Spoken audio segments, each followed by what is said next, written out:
میرے عزیز دوستو، آج ہماری کہانی کا عنوان ہے جنت الفردوس کا قبرستان۔ لیکن کہانی شروع کرنے سے پہلے ہمارے چینل کو سبسکرائب کرنا اور بیل آئیکن کو کلک کرنا نہ بھولیں۔ تو چلیے شروع کرتے ہیں۔ نور صاحب کے کمرے کے عقب میں ایک کھڑکی کھلتی تھی۔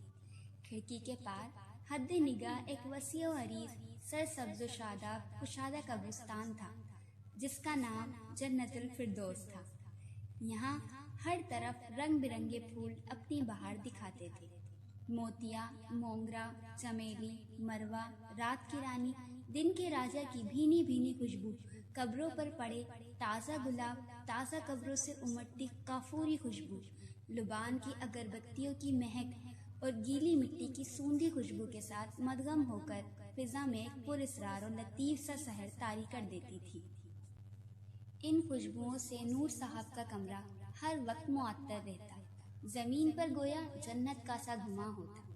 نور صاحب روزانہ فجر کے بعد یہ کھڑکی کھولتے اور پھر ذکر و اذکار اور چاشت کی نماز کے بعد سورج کی تمازت محسوس ہوتے ہی کھڑکی بند اور پردہ گرا دیتے۔ پھر یہ کھڑکی سر شام ہی کھلتی۔ نور صاحب کی اوائلی عمر ہی سے ایک تمنا تھی کہ ان کا ایک چھوٹا سا خوبصورت سا گھر ہو، گھر کے وسط میں ایک علیحدہ کمرہ ہو، کمرے کے عقب کی کھڑکی خوبصورت باغ میں کھلتی ہو۔ مگر زندگی کاروباری جھمیلوں میں گزرتی چلی گئی، فرصت ملی نہ ہی استطاعت۔ جوانی میں جو کمایا وہ خرچ کر دیا۔ پھر اسی دوران 4 بچوں کی اللہ تعالیٰ نے خوش اسلوبی سے شادیاں کروا دی۔ بچے پڑھ لکھ کر برسر روزگار ہو گئے۔ شباب اپنا جوبن بتا کر رخصت ہو چکا تو پیرانہ سالی دروازہ کھٹکھٹانے لگی، مگر کھڑکی والے گھر کی آرزو دل ہی دل میں جوان ہو رہی تھی، بلکہ مچلنے لگی تھی۔ جو کچھ پس انداز کیا تھا اتنا نہ تھا کہ اپنے خوابوں کا مسکن تعمیر کر سکے، جو اپنے دامن میں وسیع و باغ بھی رکھتا ہو۔ ایک شب دونوں میاں بیوی اسی شش و پنج اور جوڑ توڑ میں مصروف تھے کہ ان کا بڑا بیٹا ڈاکٹر فخر، جو کہ شہر کا مشہور کارڈیولوجسٹ تھا، کمرے میں داخل ہوئے۔ فخر اپنے بابا کا فخر تھا، ان کی امیدوں کا مرکز اور تمناؤں کا محور۔ فخر بہت ہی سعادت مند اور فرما بردار بیٹا تھا، اپنے ماں باپ کی خوشی ہی میں اپنی خوشی ڈھونڈتا۔ اس کو اپنے بابا کے سپنے پورا کرنے کی فکر دامن غیر رہتی تھی۔ فخر نے کچھ دیر اپنے بابا کی ہلکی ہلکی ٹانگیں دبائیں اور پھر بتایا کہ میرا دوست اپنا گھر بیچ کر انگلینڈ شفٹ ہو رہا ہے۔ وہ گھر ٹاؤن ہاؤس ہے، نیچے ڈرائنگ، ڈائننگ، وسیع لاؤنج اور ایک الگ تھلگ کمرہ جس کی کھڑکی وسیع و عریض سرسبز و شاداب باغ میں کھلتی ہے۔ قیمت بہت ہی مناسب ہے، اللہ نے چاہا تو بآسانی انتظام ہو جائے گا، ادائیگی کے لیے مہلت بھی مل جائے گی۔ دوست کی کوئی جلدی نہیں ہے۔ مکان بالکل ایسا لگتا ہے جیسے بابا کے تخیل کو حقیقت کا روپ دے دیا۔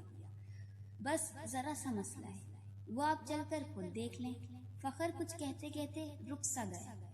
نور صاحب کی تو جیسے دل کی مراد پوری ہوتی نظر آئی، بیٹے کا ماتھا چوما اور اسے گلے لگا لیا۔ اگلے دن پوری فیملی گھر دیکھنے گئی۔ گھر کیا تھا، بالکل نور صاحب کا سپنا حقیقت کا روپ دھارے کھڑا تھا۔ سب چیزیں بالکل پرفیکٹ تھیں۔ علیحدہ کمرہ، کمرے میں عقبی کھڑکی، کھڑکی میں سے جھانکتا سرسبز و شاداب جنت نظیر باغ۔ مگر جو بات بالکل غیر متوقع تھی وہ تھا باغ سے جڑا قبرستان۔ بس یہ ملحقہ قبرستان قطعی اضافی تھا، جو سپنوں میں بھی کبھی شامل نہ رہا تھا۔ یہی وہ بات تھی جو فخر نے گول کر دی تھی۔ یہ منظر دیکھ کر نور صاحب کو ایک دم جھٹکا تو لگا، مگر لبِ بام فقط 2 ہاتھ کے فاصلے پر چھوڑنا بھی گوارا نہ تھا۔ بیگم نے دبے لفظوں میں خوف کا احساس دلایا، مگر نور صاحب فیصلہ کر چکے تھے۔ یوں سمجھیں کہ ایک نئی دنیا نور صاحب کی منتظر تھی۔ چند ہی دنوں میں ضروری مرمت، رنگ و روغن کروا کر وہ سب نئے مکان میں منتقل ہو گئے۔ نئے مکان میں منتقلی کے بعد اگلے دن انہوں نے قرآن خوانی کا اہتمام کیا۔ فخر نے قریبی مسجد سے طلبہ کو قرآن خوانی کے لیے مدعو کرنا چاہا تو معلوم ہوا کہ یہاں صرف مسجد ہے، مدرسہ نہیں۔ 25-30 سال پہلے ایک قاری صاحب نے مدرسہ بنایا ہوا تھا، مگر لینڈ مافیا نے اسے ملیامین کر دیا تھا۔ قاری صاحب اور ان کے کئی شاگرد بلڈوزر کی زد میں آ کر شہید ہو گئے تھے۔ حیرت انگیز طور پر ان کی قبریں بھی اچانک ہی معدوم ہو گئی تھیں۔ خیر، گھر والوں نے طے کیا کہ فیملی اور دوست احباب ہی مل جل کر قرآن خوانی کر لیں گے۔ عصر تا عشاء کا وقت طے ہو گیا۔ عصر کے وقت سے کچھ دیر پہلے نور صاحب اپنے کمرے میں اپنی تیاریوں میں مصروف تھے۔ سفید لباس زیب تن کیا ہی تھا کہ اچانک ان کا گول مٹول سا لاڈلا پوتا تیمور کمرے میں آ گیا۔ اس نے کمرے کی اکبی کھڑکی جھٹ سے کھول دی اور کرسی پر بیٹھ گیا۔ کھڑکی کھلتے ہی پورا کمرہ گلاب اور موتیے کی خوشبو سے مہکنے لگا۔ نور صاحب نے لاڈلے پوتے کو پیار بھری نظروں سے دیکھا، مگر وہ تو کسی اور ہی دنیا میں مگن تھا۔ اس کی گول مٹول آنکھیں پورے کمرے کا طواف کر رہی تھیں۔ اچانک کہنے لگا کہ دادا جان، وہ دیکھیں، موٹا سا بچہ مجھے دیکھ کر کتنا خوش ہو رہا ہے۔ اس کو اندر بلا لے، میرا دوست بنے گا، میں اس کے ساتھ کھیلوں گا۔ دادا یہ دیکھیں، اس بچی کو، یہ میرے ٹوائز سے کھیل رہی ہے۔